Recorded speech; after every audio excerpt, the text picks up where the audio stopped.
আসসালামু আলাইকুম। প্রিয় দর্শক, অন্য মঞ্চের আলাপ চাইতে আপনাদের সকলকে আমন্ত্রণ জানাচ্ছি। সম্মানিত দর্শক, আজকে ছোট একটি বিষয় নিয়ে কথা বলবো। সেই বিষয়টি অত্যন্ত গুরুত্বপূর্ণ। সিলেটের গোয়াইনঘাটের একজন শিক্ষক, নাম বীরেন্দ্র কুমার দে ওরফে ঝুনু স্যার, এই নামে তিনি পরিচিত। অতি সম্প্রতি হঠাৎ এক রাতে তার বাড়িতে আগুন লাগলো। দাউ দাউ করে জ্বলা আগুনের মধ্যেই তার পরিবারের সদস্যরা প্রাণ বাঁচাতে দৌড়ে কোন রকমে বেরিয়ে এলেন। এটা শুধু একটা ঘটনা নয়, অনেকে বলেন এটাই আজকের বাংলাদেশ। এই বাংলাদেশ নিয়েই এখন প্রশ্ন তুলছে হিউম্যান রাইটস ওয়াচ, এবং ব্রিটিশ পার্লামেন্টেও এটি নিয়ে কথা হচ্ছে, আর অন্যান্য জায়গায় তো হচ্ছেই।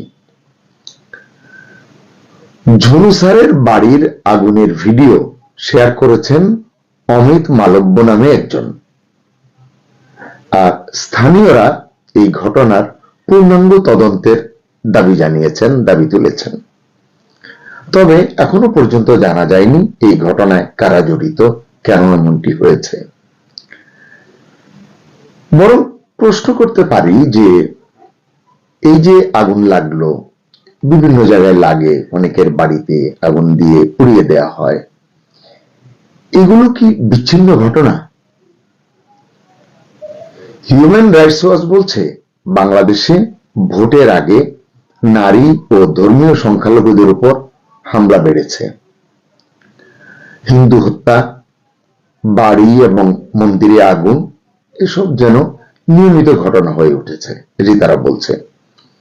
আমাদের দেশীয় যে মানবাধিকার সংগঠন আইন ও সালিশ কেন্দ্র বা আরো বিদেশি কানাডার একটি সংগঠন আছে জিসিডিজি, তারাও এই বিষয়গুলো নিয়ে বরাবরের মতো রিপোর্ট করে, কাজ করে, জনসচেতনতা সৃষ্টির চেষ্টা করে, সরকারের দৃষ্টি আকর্ষণের চেষ্টা করে। কিন্তু আসলে কেউ এটা শুনে বলে আমার অন্তত মনে হয় না। তো হিউম্যান রাইটস ওয়াচের যে রিপোর্টের কথা বলছিলাম, সেই রিপোর্টে আরো অসংখ্য দুঃসংবাদের কথা উল্লেখ করা হয়েছে। ধর্ম অবমাননার অভিযোগে দীপুচন্দ্র দাসকে পিটিয়ে হত্যার কথা, পিটিয়ে এবং পুড়িয়ে হত্যা, এই কথা বলা হয়েছে। এতে বলা হয়েছে গত এক বছরে হিন্দুদের বিরুদ্ধে কমপক্ষে 51টি সহিংসতা এবং 10টি হত্যাকাণ্ড ঘটেছে, এগুলো বলেছে। পার্বত্য চট্টগ্রামে ক্ষুদ্র নৃগোষ্ঠীর উপর নির্যাতনের কথা বলা হয়েছে, এবং আরো মেনি মোর, এটা আছে বলে সময় নষ্ট করতে চাই না। এসবের সামারি করতে গিয়ে এইচআরডব্লিউ বা হিউম্যান রাইটস ওয়াচ বলছে ইউনূস সরকারের অধীনে রাষ্ট্র মানে বাংলাদেশ তার নাগরিকদের সুরক্ষা দিতে ব্যর্থ হচ্ছে। অভিযোগ সরকার কিভাবে নিচ্ছে জানি না, নাগরিক হিসাবে এটি আমাদেরকে ছোট করে। সুপ্রিয় দর্শক শ্রোতা, সামনে জাতীয় নির্বাচন। সরকারের ঘোষণা অনুযায়ী এখনো জনমনের সংশয় আছে, নির্বাচন হবে কি হবে না, কোন ফরম্যাটে হলে নির্বাচন হবে, কোন ফরম্যাটে না হলে নির্বাচন হবে না, কে রাষ্ট্র ক্ষমতায় যাবে নিশ্চিত হতে পারলে নির্বাচনটি অবশ্যই অনুষ্ঠিত হবে, কারা যেতে না পারলে নির্বাচনটি কোন নানান ছলছুতায় বন্ধ করে দেয়া হবে, স্থগিত করে দেয়া হবে, এইসব আলোচনা জনমনে আছে।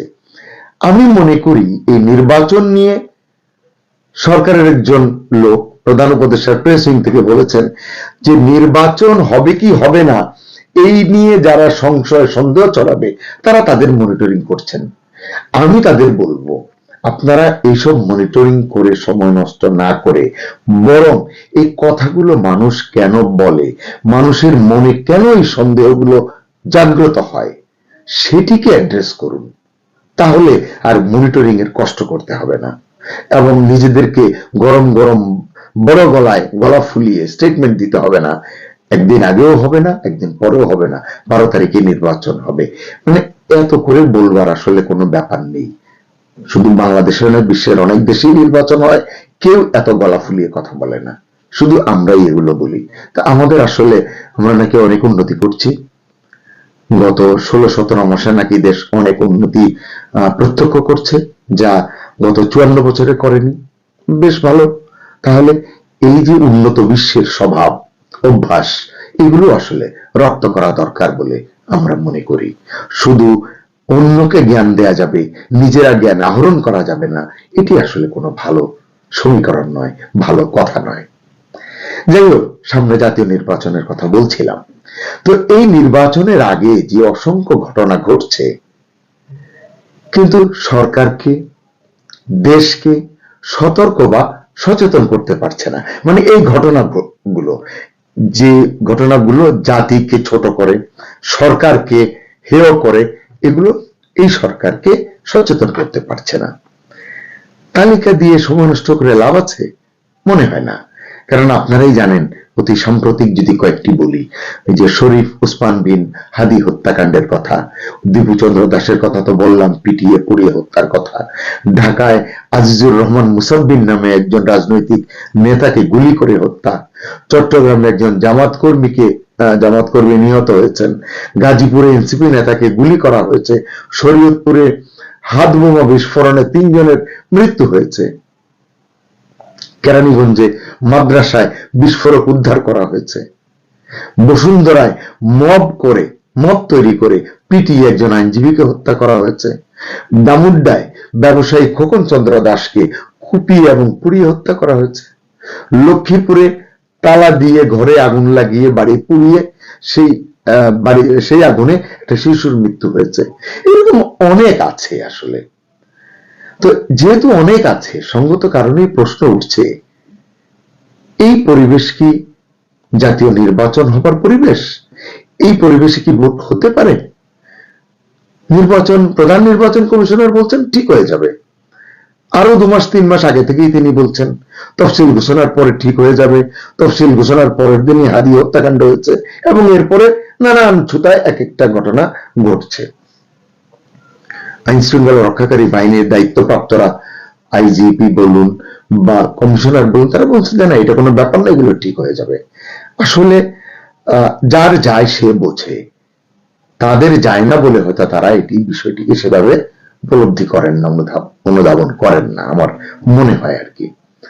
যাই হোক, এই পরিবেশে ভোট হতে পারে কিনা, হওয়া বাঞ্ছনীয় কিনা, হলে সেটি কেমন ভোট হবে, প্রশ্নগুলো কিন্তু সরকারকে ভালোভাবে যাচাই করা দরকার, ভেবে দেখা দরকার। 2024 সালের গণ অভ্যুত্থানের সময় আপনারা জানেন যে অনেক থানা 460টার মতো লুট হয়েছিল, বিপুল অস্ত্র লুট হয়েছে, বিপুল সংখ্যক গোলা বারুদ আপনার লুট হয়েছিল, তার সব এখনো উদ্ধার হয়নি। সরকারি তথ্যই বলছে এখনো 1000-এর বেশি, 1333টি বা একটু কম বেশি অস্ত্র নিখোঁজ রয়েছে, মানে উদ্ধার করা যায়নি। বিপুল সংখ্যক গোলা বারুদ অধরা রয়ে গেছে। কিন্তু যদি প্রশ্ন করেন এই অস্ত্র এবং গোলা বারুদ এগুলো কোথায়, কার হাতে, মানে আইন শৃঙ্খলা রক্ষাকারী বাহিনী জানে কিনা, জবাব মিলবে না, এবং আসলে জবাব মিলছেও না। আপনাদের একটু মনে করিয়ে দিই, কিছুদিন আগে একজন উপদেষ্টা, যিনি এখন আর উপদেষ্টা নন, তার দায়িত্ব পালনকালে, তিনি তখন উপদেষ্টা ছিলেন, প্রসঙ্গক্রমে সশস্ত্র সংগ্রামের প্রস্তুতির কথা বলে আলোড়ন তুলেছিলেন। মানে 2024-এর 5ই আগস্ট যদি আওয়ামী লীগ সরকারের পতন না হতো, তারা সশস্ত্র সংগ্রামের জন্য প্রস্তুত ছিলেন, অস্ত্র হাতে তুলে নিতেন।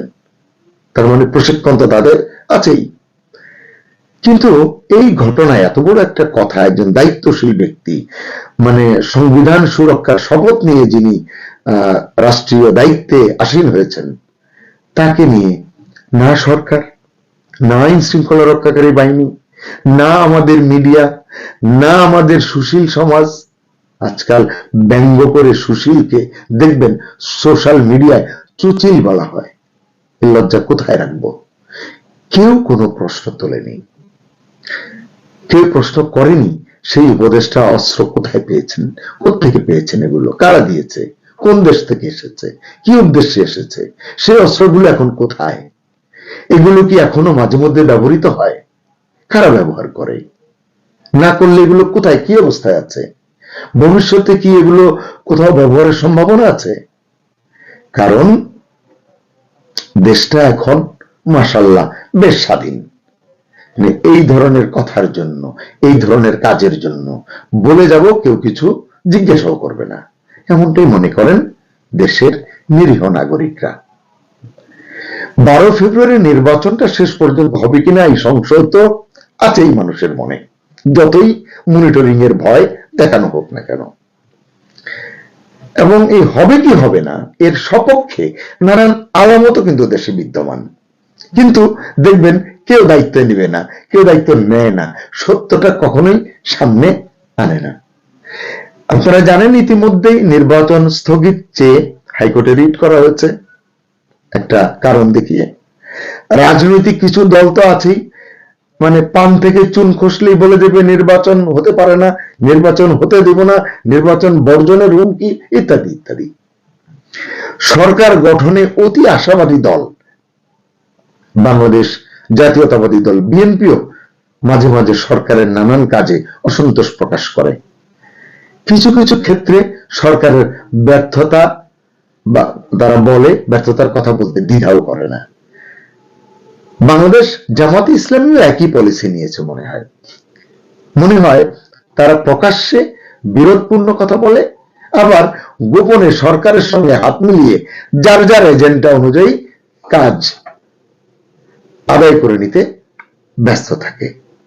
এসব কারণেই হয়তো সহিংসতার কমতি হচ্ছে না নির্বাচনমুখী দেশটিতে। কিছুদিন আগে ভারতের সহকারী হাই কমিশনে হামলা হলো, আপনারা দেখেছেন, মিছিল নিয়ে যাওয়া হয়েছে, ঢাকায় ভারতীয় দূতাবাসের বাইরে বিক্ষোভ হয়েছে, যার জেরে চট্টগ্রামে ভারতীয় ভিসা সেন্টার বন্ধ করা হয়েছে। নয়াদিল্লি সরাসরি অভিযোগ করেছে বাংলাদেশের সংখ্যালঘু নির্যাতন নিয়ে তারা উদ্বিগ্ন। আমরা এটিকে অ্যাড্রেস না করে আমরা তাদের দেশে কি হচ্ছে, সেখানে সংখ্যালঘুদের কি করে আক্রমণ করা হচ্ছে সেটি নিয়ে আমরা পাল্লাপাল্লিতে ব্যস্ত।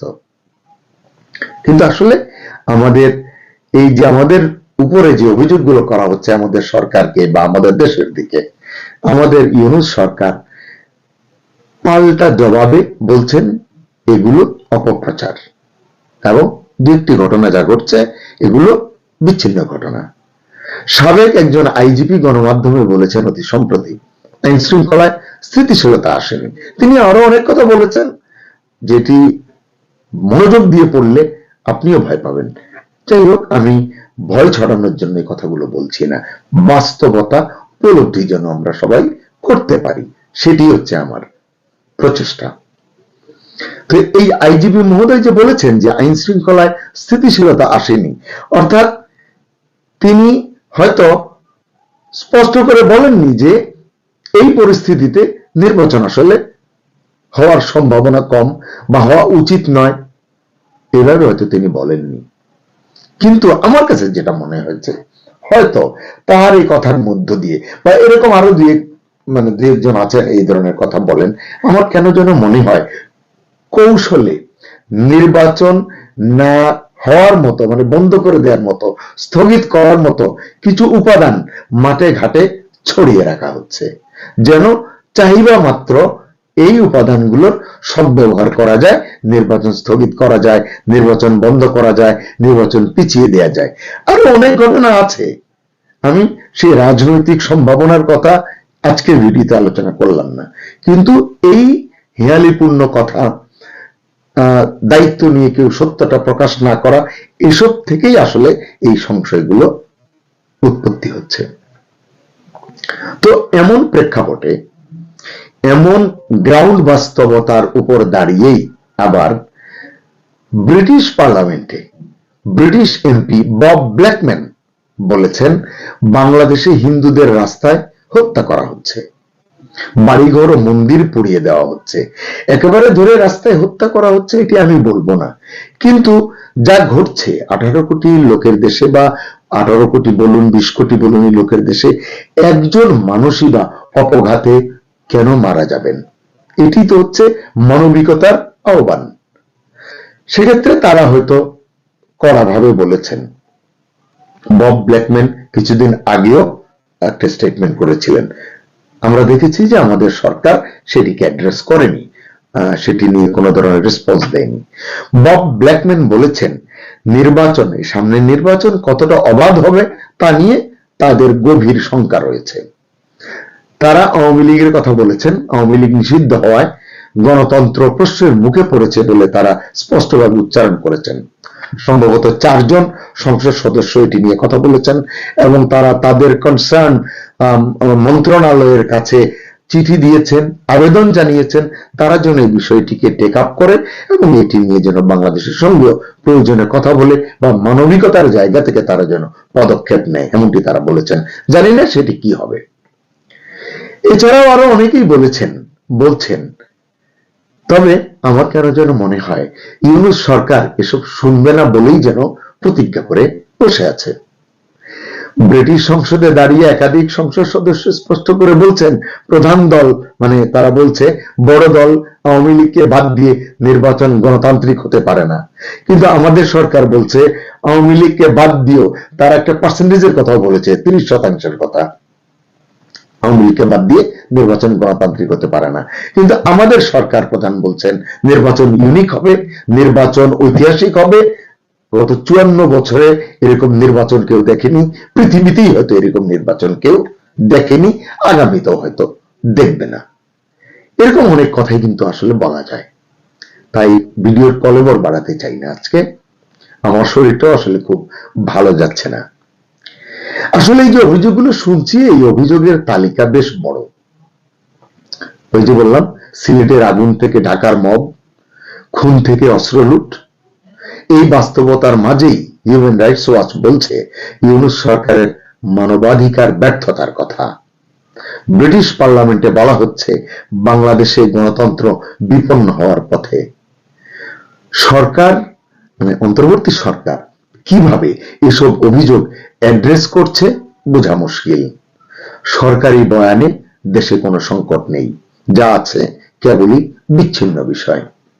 তাই আর আলোচনা না করে জানতে চাই 12 ফেব্রুয়ারির নির্বাচন কি বাংলাদেশে সত্যি সত্যি শান্তি আনবে, সমাধান আনবে, নাকি সংকট আরো গভীর করবে? আপনার মতামত জানতে চাই। ভালো থাকুন, সুস্থ থাকুন, নিরাপদে থাকুন। আল্লাহ হাফিজ।